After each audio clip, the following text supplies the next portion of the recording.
क्या जज मिहिर और तुलसी का तलाक मंजूर करेंगे या उन्हें 6 महीने साथ रहने को कहेंगे? कोर्टरूम के अंदर का सन्नाटा आज किसी तूफान के आने से पहले की खामोशी जैसा महसूस हो रहा है, जहां हवा में इतना तलाव है कि उसे महसूस किया जा सकता है। जज की कुर्सी के ठीक सामने कटघरे में खड़े मिहिर वीरानी और तुलसी वीरानी के बीच की दूरी महज कुछ कदमों की है, लेकिन ऐसा लग रहा है जैसे इन दोनों के बीच एक समंदर बह रहा हो। आज वीरानी परिवार की साख, उनके संस्कार और बरसों पुराना वो रिश्ता दांव पर लगा है जिसे पूरी दुनिया ने कभी आदर्श माना था।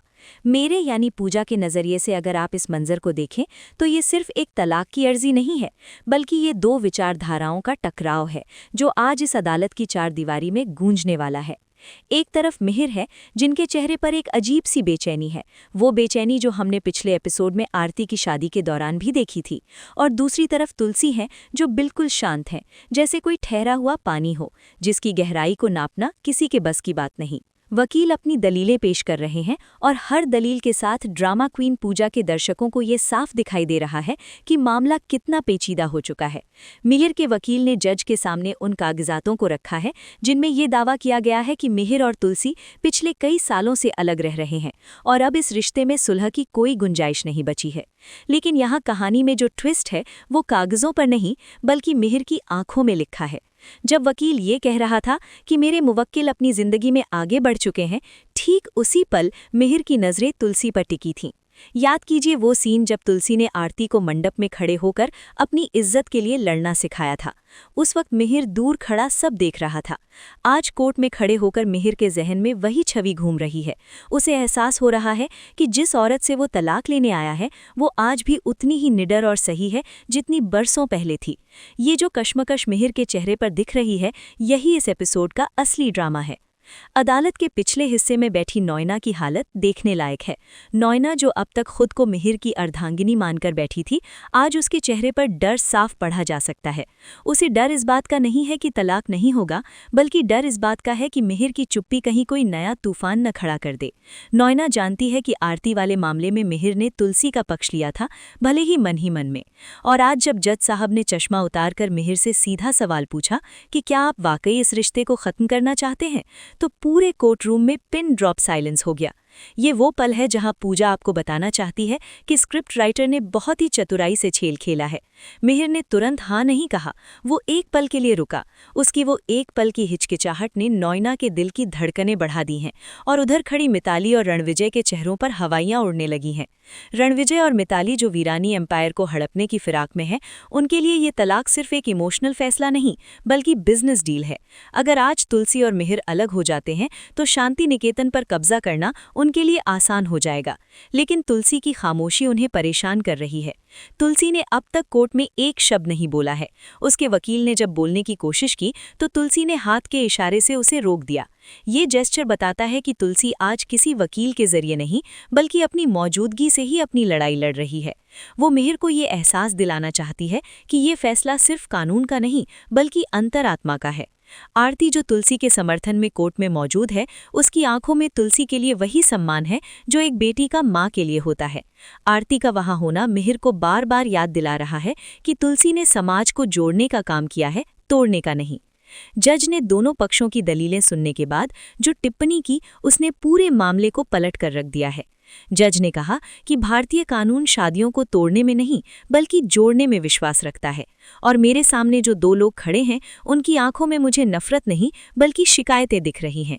ये लाइन सुनते ही नॉयना अपनी सीट से लगभग खड़ी हो गई थी, लेकिन फिर संभल गई। यहाँ ये समझना बहुत ज़रूरी है कि शो के मेकर्स अब तलाक को इतनी आसानी से नहीं होने देंगे। जज की ये टिप्पणी इस बात का संकेत है कि वो मिहिर और तुलसी को एक और मौका देने के मूड में है, और यही वो डर है जो नॉयना को अंदर ही अंदर खाए जा रहा है। अगर जज ने 6 महीने साथ रहने का फरमान सुना दिया तो नॉयना का क्या होगा? उसका तो वजूद ही मिहिर के साथ जुड़ा है। अगर मिहिर वापस शांति निकेतन में तुलसी के साथ रहने चला गया तो नॉयना का चैप्टर हमेशा के लिए क्लोज हो सकता है। उधर वैष्णवी भी कोर्ट में मौजूद है, जो अपनी चोरी हुई डिजाइन बुक के गम को भुलाकर सिर्फ ये देखने आई है कि क्या उसके माता पिता या जिन्हें वो माता पिता तुल्य मानती हैं अलग हो जाएंगे। वैष्णवी का किरदार यहाँ एक मूक दर्शक का है, लेकिन उसके एक्सप्रेशंस बहुत कुछ कह रहे हैं। जब मिहिर ने तुलसी की तरफ देखा तो वैष्णवी के चेहरे पर एक हल्की सी उम्मीद जागी। ड्रामा क्वीन पूजा के इस विश्लेषण में ये बात गौर करने लायक है कि कैसे एक ही छत के नीचे रहने वाले ये सभी किरदार, चाहे वो मिताली हो, रणविजय हो या नॉयना, सबका अपना अपना स्वार्थ इस तलाक से जुड़ा है। सिर्फ तुलसी और मिहिर ही हैं जो स्वार्थ से परे अपने अतीत और भविष्य के बीच झूल रहे हैं। अब जज साहब अपना पेन उठाते हैं। ये वो मोमेंट है जिसका इंतजार हम सब कर रहे थे। क्या वो डाइवोर्स पेपर्स पर साइन करेंगे या फिर कोई नया आदेश जारी करेंगे? माहौल इतना गर्म है कि मिहिर के माथे पर पसीना चमक रहा है। वो बार बार अपनी अंगूठी घुमा रहा है, जो उसकी घबराहट की निशानी है। दूसरी तरफ तुलसी बिल्कुल स्थित प्रज्ञ खड़ी है। उसकी ये मजबूती ही मिहिर की सबसे बड़ी कमजोरी है। मिहिर जानता है कि नॉयना उसे प्यार दे सकती है, सुख दे सकती है, लेकिन वो आत्मबल और वो दिशा नहीं दे सकती जो तुलसी देती है। आरती वाले मामले ने ये साबित कर दिया था कि जब परिवार और समाज की बात आती है तो तुलसी का फैसला ही अंतिम होता है। मिहिर के मन में चल रहा ये द्वंद्व अब जुबान पर आने को बेताब है। तभी अचानक कोर्ट का दरवाजा खुलता है और एक ऐसा शख्स अंदर दाखिल होता है जिसे देखकर सबकी आंखें फटी की फटी रह जाती हैं। दरवाजे पर खड़ी उस शख्सियत को देखकर कोर्ट रूम में मौजूद हर शख्स की सांसें जैसे हलक में अटक गई हैं।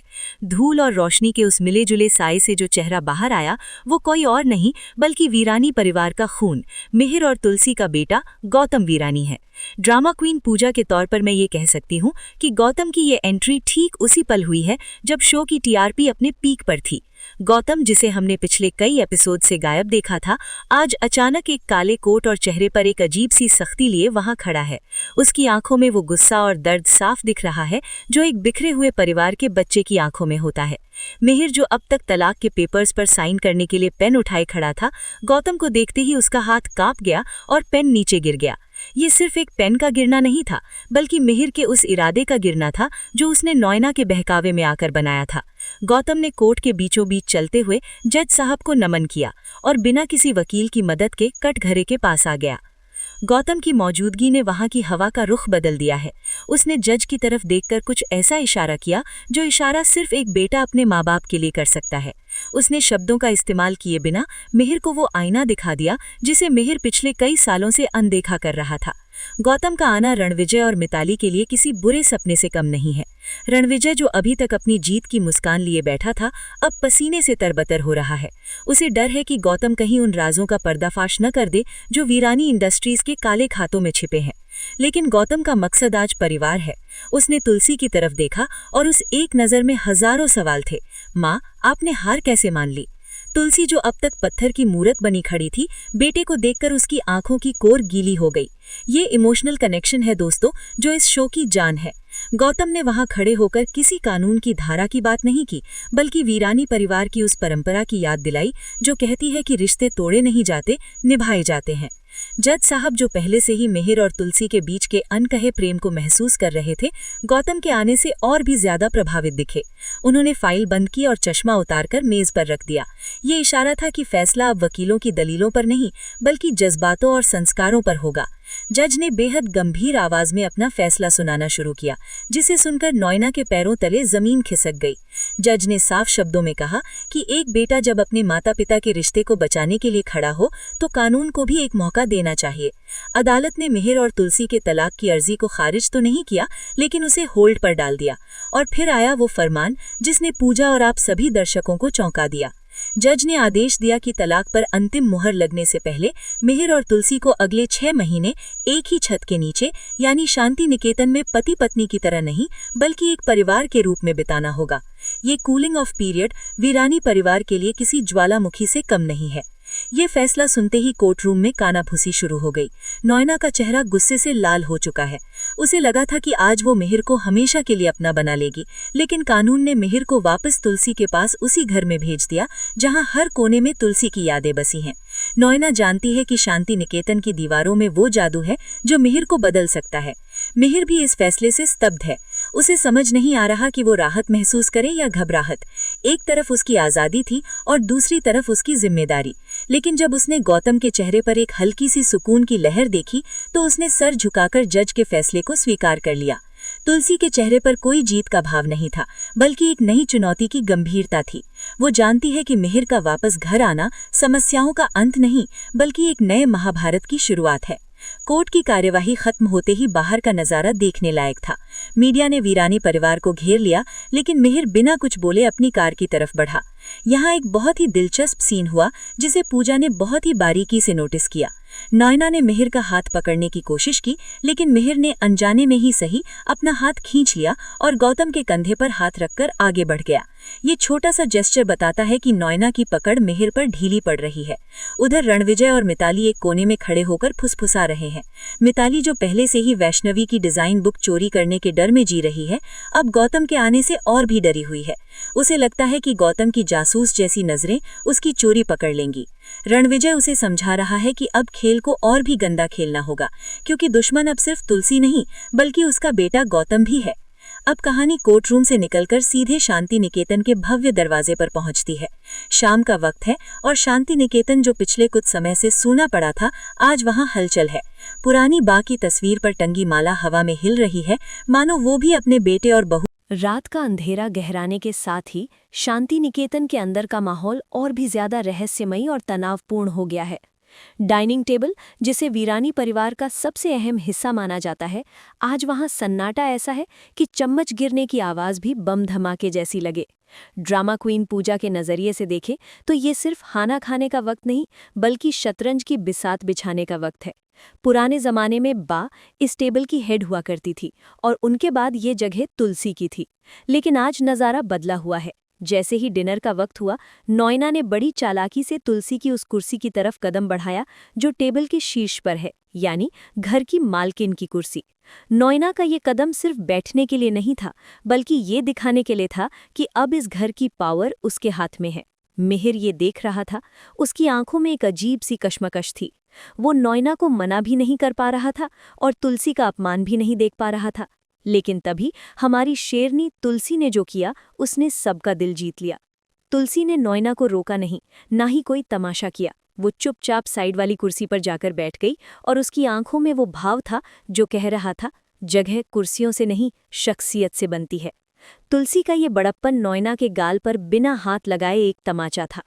जैसे ही सब लोग बैठे, रणविजय ने अपना खेल शुरू किया। रणविजय, जो मिहिर और गौतम के रियूनियन से बहुत परेशान है, उसने जानबूझकर बिजनेस का टॉपिक छेड़ दिया। उसने गौतम की तरफ देखकर तंज कसा कि इतने सालों बाद लौटे हो भाई, कंपनी के घाटे की भरपाई कैसे करोगे, या फिर से भागने का प्लान है? ये बात तीर की तरह गौतम को चुभी। मिहिर ने रणविजय को घूर कर देखा, लेकिन गौतम ने बड़ी शांति से जवाब दिया। उसने कहा, घाटा पैसों का नहीं, रिश्तों का हुआ है रणविजय, और उसे भरने के लिए मैं आ गया हूँ। रही बात बिजनेस की, तो जिन फाइलों में तुमने घपले किए हैं, उनकी ऑडिट रिपोर्ट मेरे बैग में है। गौतम का ये डायलॉग सुनते ही रणविजय के हाथ से निवाला छूट गया। पूजा आपको बता दे कि गौतम पूरी तैयारी के साथ आया है। वो सिर्फ भावुक बेटा नहीं, बल्कि एक चतुर बिजनेसमैन भी बनकर लौटा है। ये सुनकर मिताली, जो बगल में बैठी पानी पी रही थी, उसे खांसी आ गई। उसे लगा कि कहीं गौतम के पास उसकी चोरी का सुराग तो नहीं है। इसी गहमा गहमी के बीच सीढ़ियों से वैष्णवी के उतरने की आवाज आई। उसके हाथ में वही डिजाइन बुक थी जिसे वो अपनी जान से ज्यादा प्यार करती है। वैष्णवी के चेहरे पर एक मासूम सी खुशी थी। वो दौड़ते हुए मिहिर के पास आई और बोली, पापा आप आ गए, मुझे आपको अपने नए डिजाइन्स दिखाने हैं जो मैंने लंदन फैशन वीक के लिए बनाए हैं। मिताली का चेहरा ये सुनते ही फक पड़ गया। वो जानती है कि उस बुक के अंदर के पन्ने गायब हैं। मिताली ने टेबल के नीचे से रणविजय को लात मारी, इशारा करते हुए कि कुछ करो। रणविजय ने बात बदलने की कोशिश की, अरे वैष्णवी बाद में दिखा देना, अभी खाना खा लो। लेकिन मिहिर, जो माहौल को हल्का करना चाहता था, उसने मुस्कुराते हुए कहा, नहीं, मैं अभी देखूंगा, मेरी बेटी की मेहनत है। जैसे ही मिहिर ने हाथ बढ़ाया, मिताली ने घबराहट में जग को धक्का दे दिया। पानी टेबल पर फैल गया और अफरा तफरी मच गई। लेकिन ये चाल उल्टी पड़ गई। पानी फैलने से बुक नहीं भीगी, बल्कि सबका ध्यान और ज्यादा उस बुक पर चला गया। मिहिर ने नैपकिन से हाथ पोंछा और वैष्णवी से बुक ली।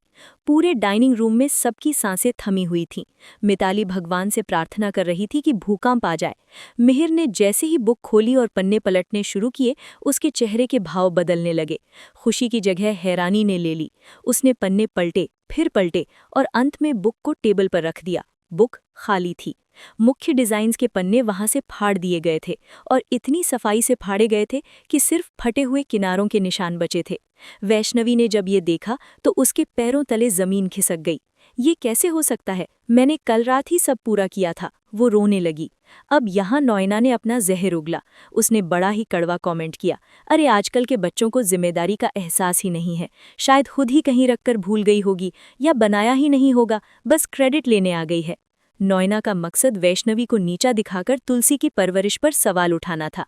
लेकिन यहाँ कहानी में एक गेम चेंजिंग मोड़ आता है। आरती, जो अब तक चुपचाप खाना खा रही थी, वो खड़ी हो गई। आरती ने सीधे मिताली की आंखों में देखा। आरती को याद आया कि आज सुबह उसने मिताली को वैष्णवी के कमरे से निकलते हुए देखा था और मिताली के हाथ में कुछ कागज थे। आरती ने दबी आवाज में नहीं बल्कि सबके सामने कहा, वैष्णवी भूल नहीं सकती और ना ही ये लापरवाही है, ये चोरी है। आरती के मुंह से चोरी शब्द सुनते ही रणविजय भड़क उठा। तुम्हारी हिम्मत कैसे हुई घर की बहू पर इल्जाम लगाने की? लेकिन तभी तुलसी ने अपना हाथ उठाया और उसका वो हाथ उठाना ही काफी था रणविजय को चुप कराने के लिए। तुलसी उठी और मिताली के पास गई। तुलसी ने कुछ नहीं कहा, बस मिताली के कंधे पर हाथ रखा। मिताली कांप रही थी।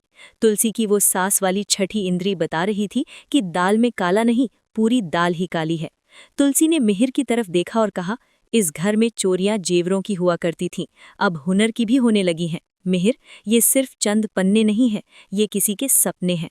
मिहिर को अपनी बेटी वैष्णवी के आंसू बर्दाश्त नहीं हुए। उसने पहली बार नॉयना को टोकते हुए कहा, नॉयना, तुम बीच में मत बोलो, वैष्णवी झूठ नहीं बोलती। ये लाइन नॉयना के लिए किसी झटके से कम नहीं थी।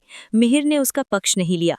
नॉयना का अहंकार चूर चूर हो गया। उधर गौतम ने टेबल के नीचे से एक कागज का टुकड़ा उठाया जो शायद मिताली की हड़बड़ी में गिर गया था। ये वही फटे हुए पन्ने का एक छोटा सा कोना था। गौतम ने उसे अपनी मुट्ठी में बंद कर लिया और मिताली की तरफ देखकर एक व्यंग्यात्मक मुस्कान दी। मिताली समझ गई कि उसकी गर्दन अब गौतम के हाथ में है, लेकिन गौतम ने अभी पत्ता नहीं खोला। पूजा की माने तो गौतम इस मौके का इस्तेमाल रणविजय और मिताली के गठबंधन को तोड़ने के लिए करेगा। डिनर अधूरा रह गया। वैष्णवी रोते हुए अपने कमरे में भाग गई और तुलसी उसके पीछे गई। मिहिर सर पकड़कर बैठा रहा। लेकिन असली ड्रामा तो अब शुरू होने वाला था। जब सब अपने कमरों में जाने लगे तो घर की लाइट अचानक चली गई। शांति निकेतन में इन्वर्टर की सुविधा है, तो लाइट जाना एक बहुत ही अजीब घटना थी।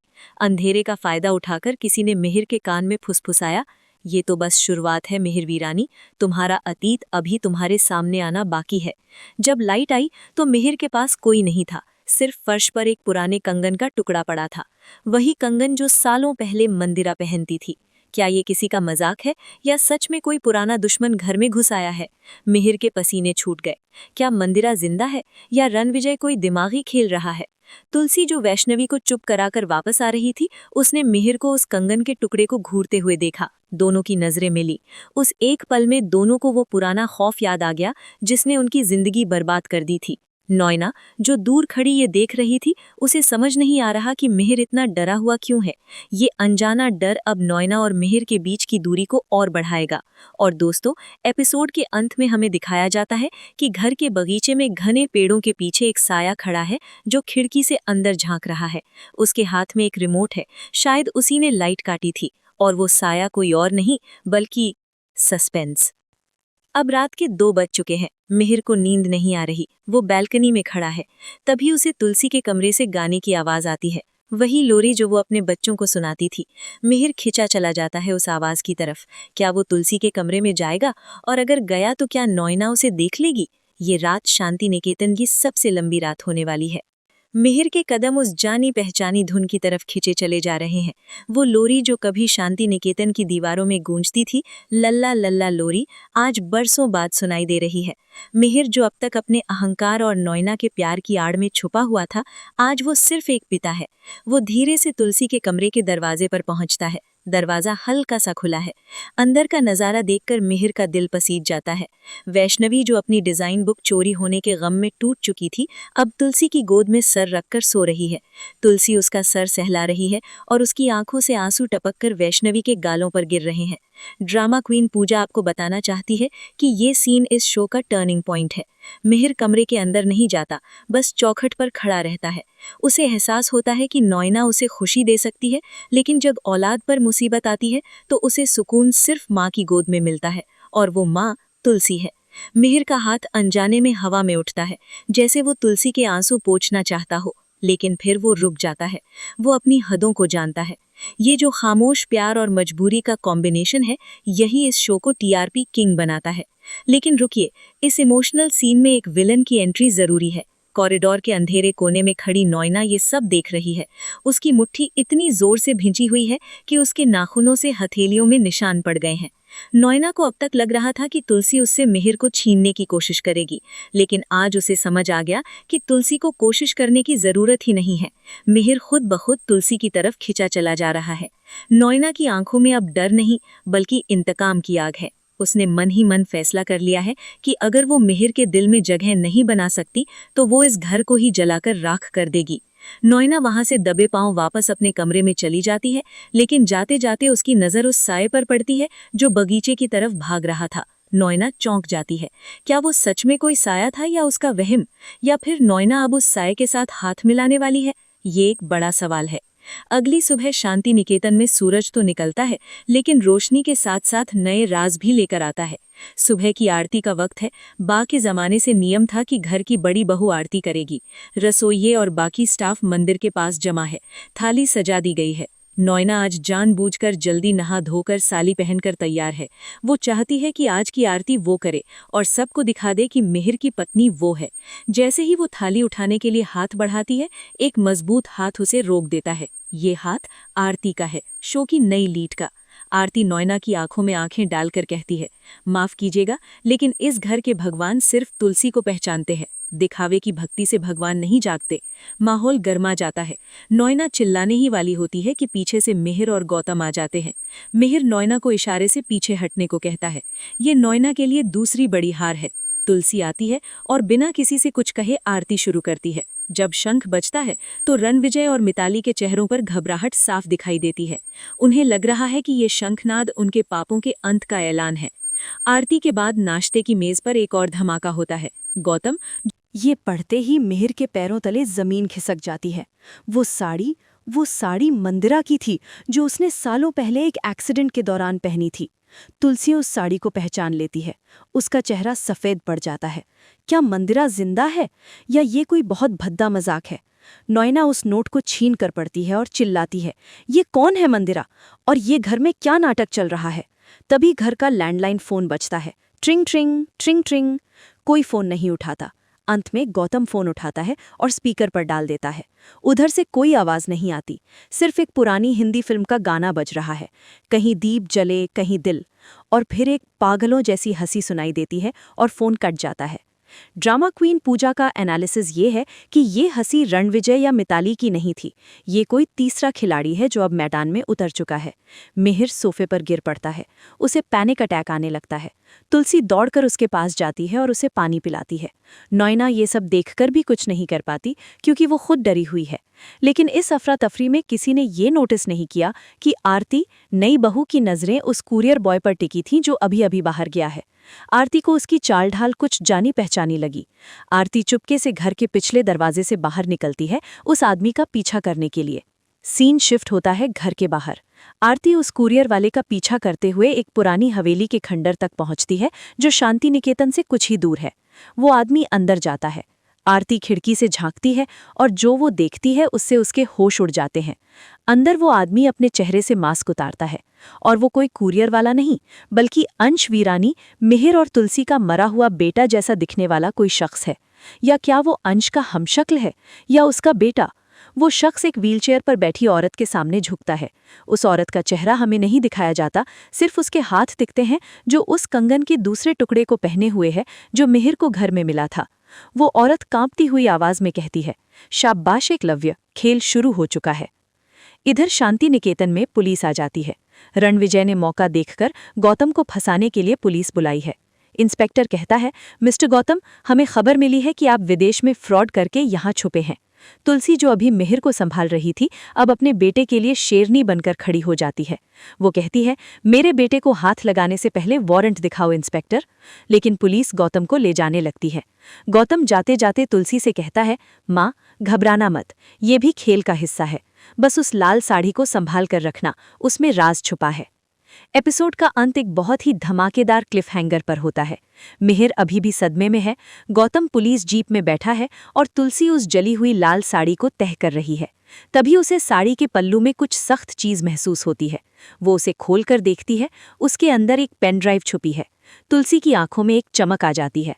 उसे समझ आ जाता है कि गौतम ने जानबूझकर ये साड़ी वाला ड्रामा क्रिएट करवाया था ताकि वो सबूत घर के अंदर ला सके। असली खिलाड़ी मंदिरा नहीं बल्कि गौतम है, जो दुश्मनों को उन्हीं के खेल में फंसा रहा है। लेकिन तभी स्क्रीन फ्रीज होती है उस व्हीलचेयर वाली औरत पर, जो अब धीरे धीरे अपना चेहरा घुमा रही है। और दोस्तों, उसका चेहरा जला हुआ है, लेकिन वो आंखें हूबहू तुलसी जैसी हैं। Ending narration by Pooja. Oh my god दोस्तों, क्या वो औरत तुलसी की जुड़वा बहन है या प्लास्टिक सर्जरी का खेल? और इस पेनड्राइव में ऐसा क्या है जो वीरानी परिवार को बर्बाद या आबाद कर सकता है? क्या गौतम जेल से छूट पाएगा और आरती उस एकलव्य का क्या करेगी? ये शो अब सास बहू का ड्रामा नहीं बल्कि एक सस्पेंस थ्रिलर बन चुका है। आपको क्या लगता है, कौन है वो औरत? कमेंट्स में अपनी थ्योरीज बताइए। वीडियो को लाइक कीजिए, शेयर कीजिए और ड्रामा क्वीन पूजा को सब्सक्राइब करना मत भूलिएगा, क्योंकि अगले एपिसोड का अपडेट सबसे पहले यहीं मिलेगा। तब तक के लिए बाय बाय और देखते रहिए, क्योंकि सास भी कभी बहू थी।